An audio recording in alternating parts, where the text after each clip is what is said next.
Welcome, everyone. This is Rant, your host on Between the Chalk Lines. It's good to see you. We are here to talk about the All Star game, Futures game as well as other things coming up. And we have the trade deadline that's just a few weeks away. There's a lot of talk about that. Games just came back up today on the 19th. Tomorrow you'll be hearing this or watching this on YouTube. Please like and subscribe if you're watching on YouTube, or follow if you're listening on any kind of streaming platform, whether it be Apple Podcasts, Spotify, Amazon Music, etc. Don't want to get into that too much, but if you do, like, follow, comment, whatever. We have some stuff to talk about today that I do want to cover that is important to me, especially the All-Star game. But before we get to the All-Star game, I want to talk about something new that you may have missed: the Future Skills Showcase. It was the day after the Futures game, and it showed off a few National League prospects and American League prospects for on both sides. It's a little bit kind of like who's got the best skills overall.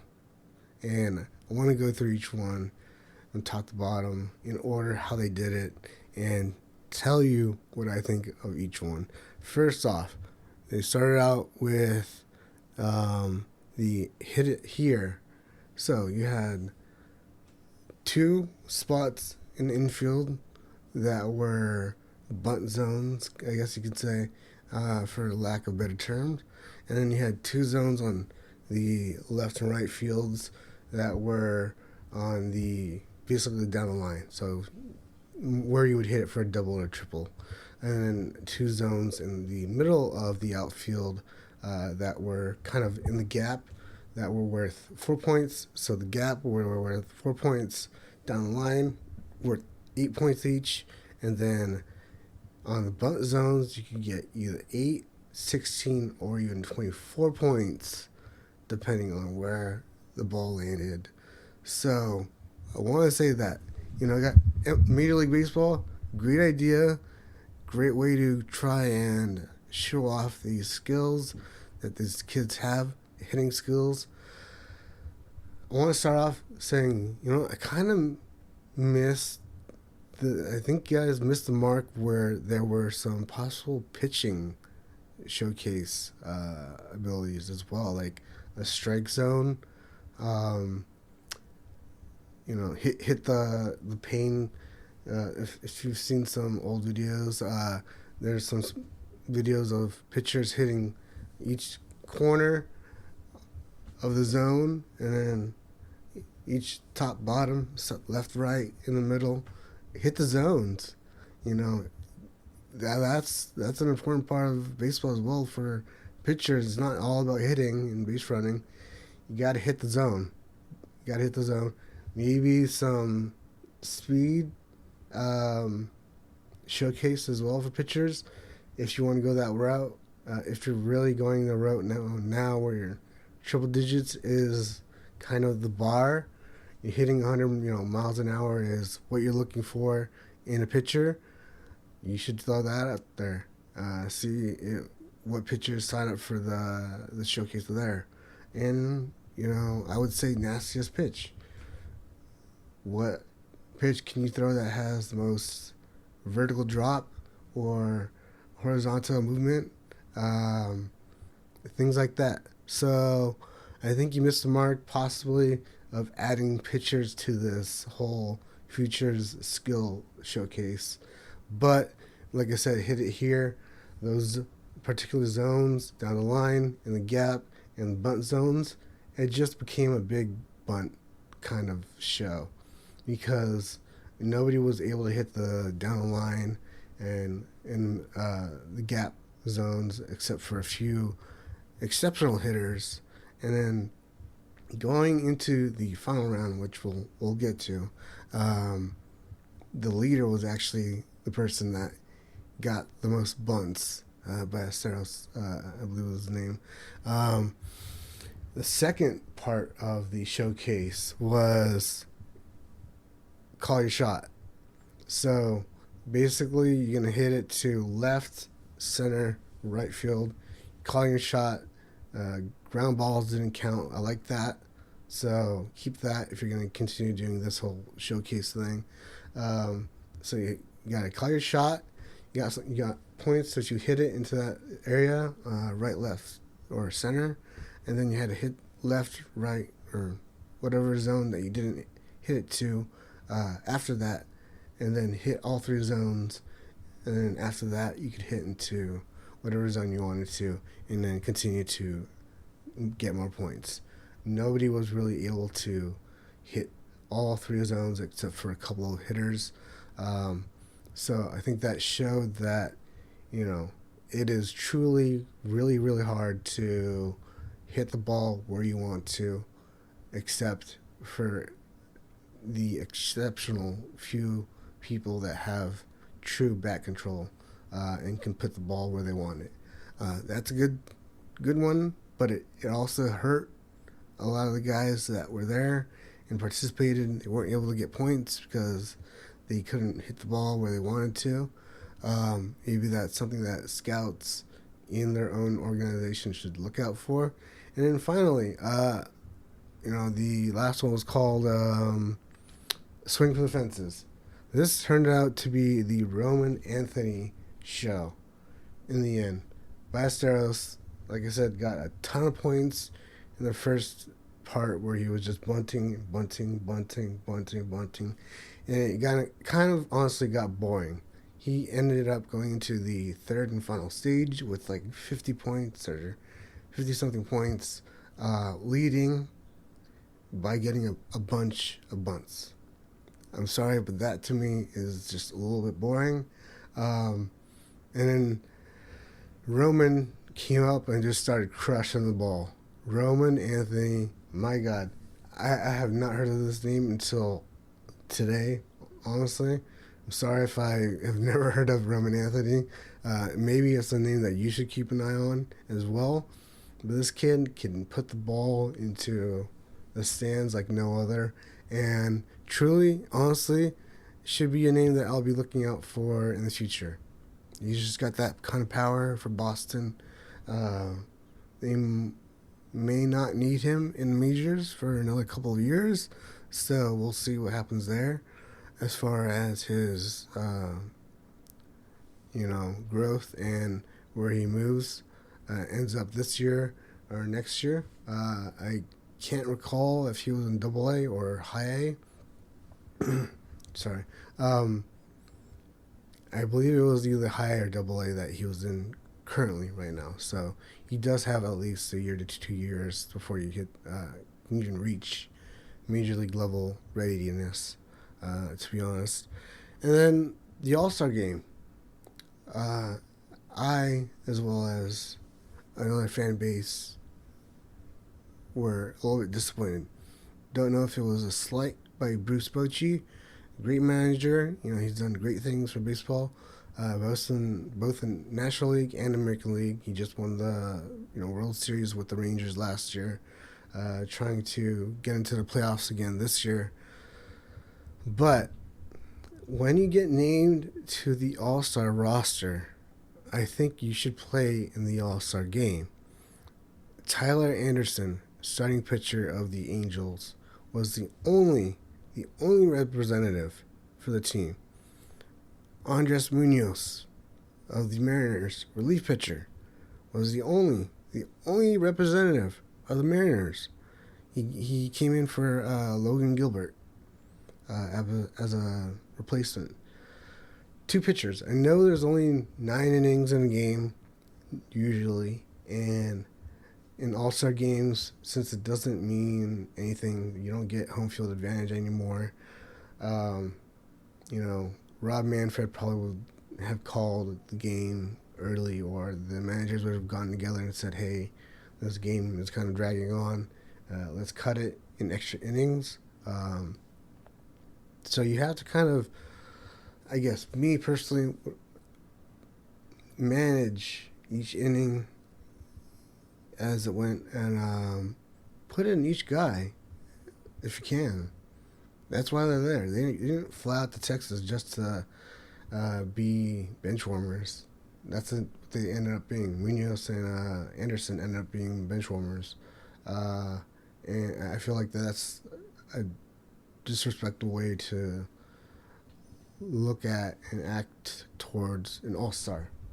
I mean, these guys earned their way to the all-star game, all-star weekend, and the festivities. And if you're going to be there, show up, play in the game. That's all I can say. You got all the position players in there, so why can't you get the pitchers in there? Bruce Bochy, that's to you. And finally, secondly, for the All-Star game, is 2019 Major League Baseball cut out the wearing of your own team's uniform. Players from the 1930s, American League started in 1933, National League started in 1934, wearing their team uniforms to the All-Star game. All the way from the 1930s until 2019, you wore your team's uniform in the All-Star game as the representative of your team. Yeah, it would look a little bit weird when there was maybe 5 Rangers or 5 Astros, whatever, on one side, and then like 3 or 4 Dodgers on the other side.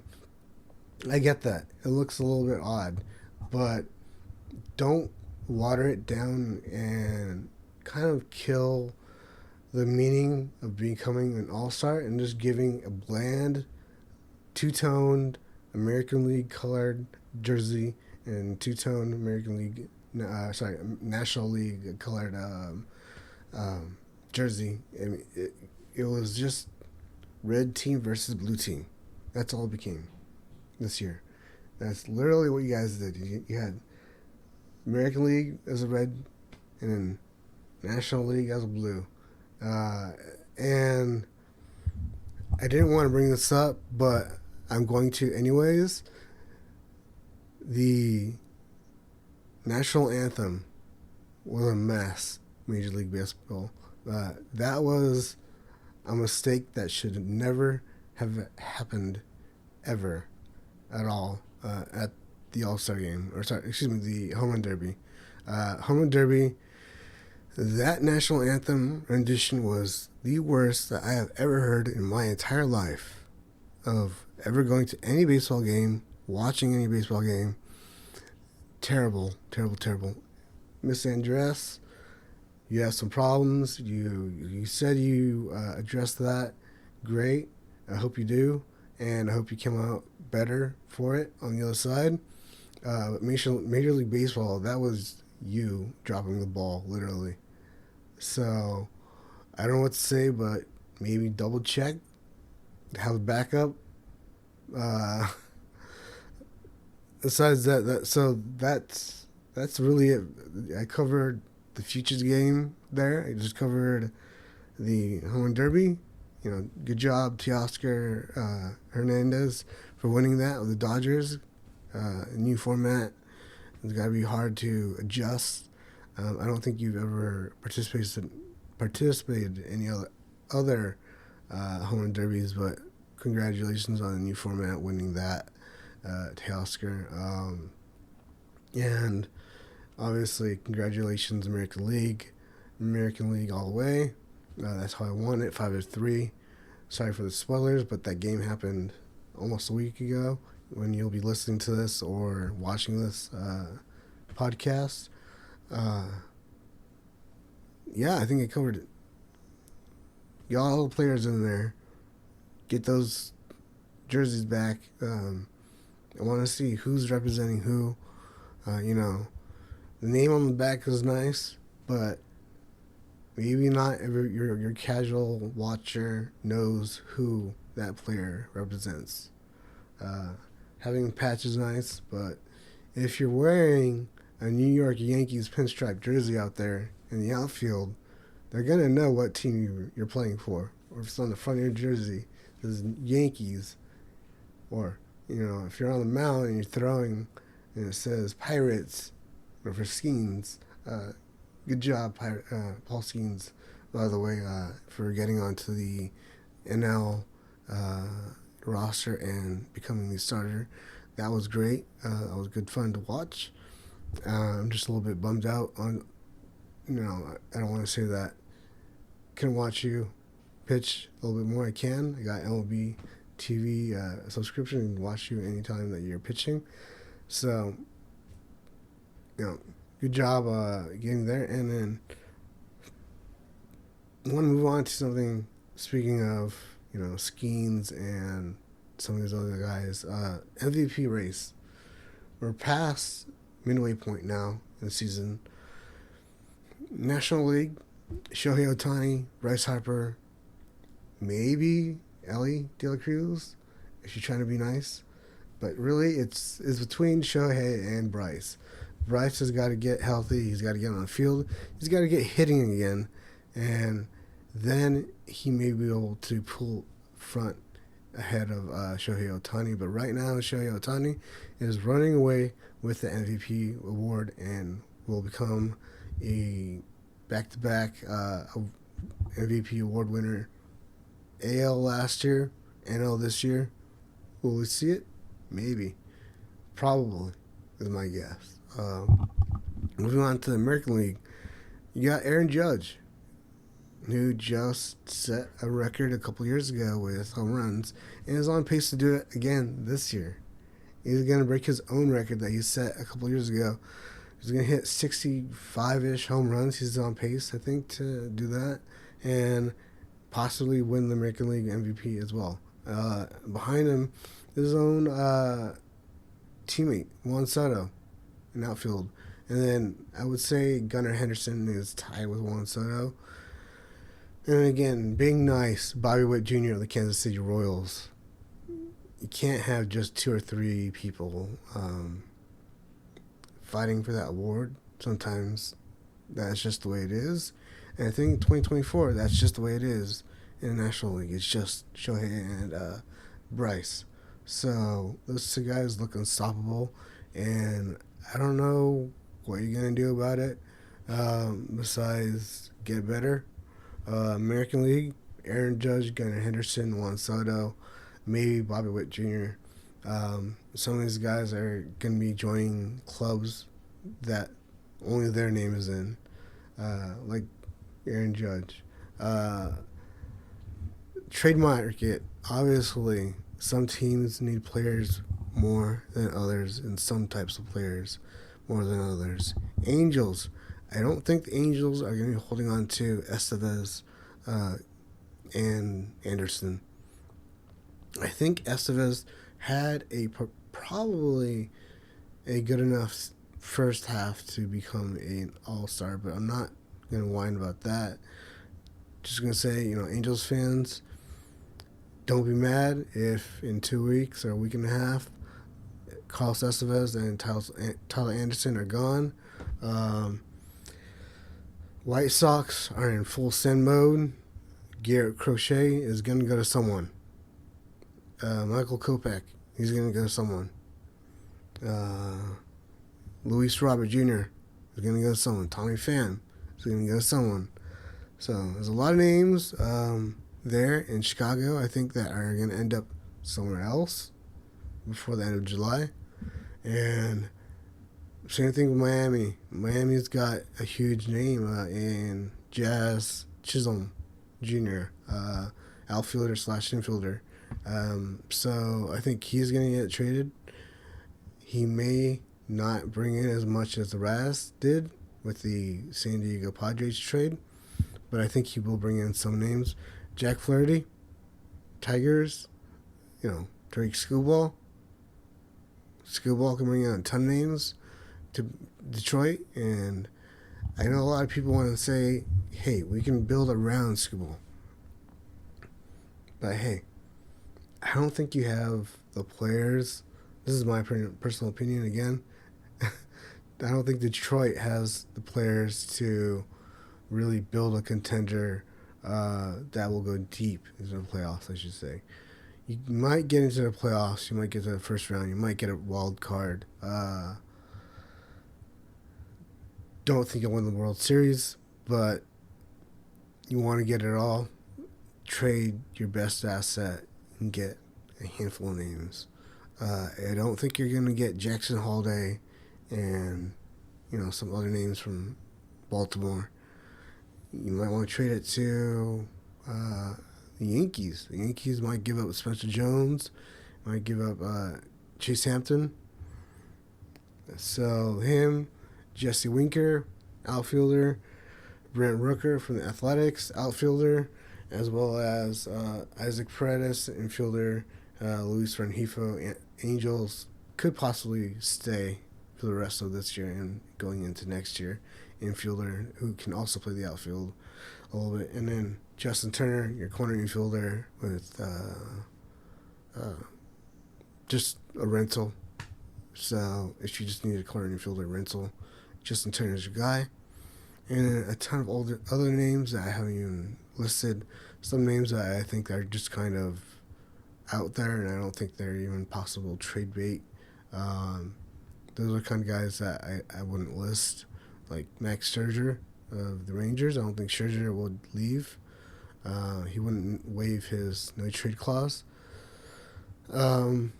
Possibilities in Texas that would move if the Rangers are going to be sellers, I think might be Eovaldi for the rotation, and he's not a bad guy to get as a rental.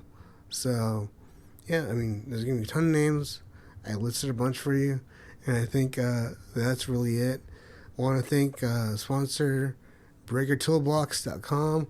If you're a breaker, they have a great platform for you to set up all of your inventory, all your breaks, every day of the week, any time of the day, and get all of your payments automatically. You don't lose any of your profit. It's just small monthly payments, and you get 2 weeks first free if you sign up now. And collectors like me, and I don't know if you can see behind me, I have a ton of cards. Actually just got the Zach Neto card in. I don't know if you can see that, but PSA 9 Zach Neto rookie card auto to 50, just personal collection piece. If you want to get a card, I was just watching their break of Donruss. Hit 2 1-1 autos, 2 different boxes back to back. It was insane. They're pulling fire all the time. Great cards, 1-of-1s, autographs, rookie cards, prospects, you name it. They've got the latest 2024 Topps Chrome right now.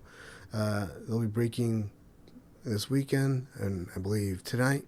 So BreakerToolbox.com. Sign up if you're a buyer. Sign up if you want to break.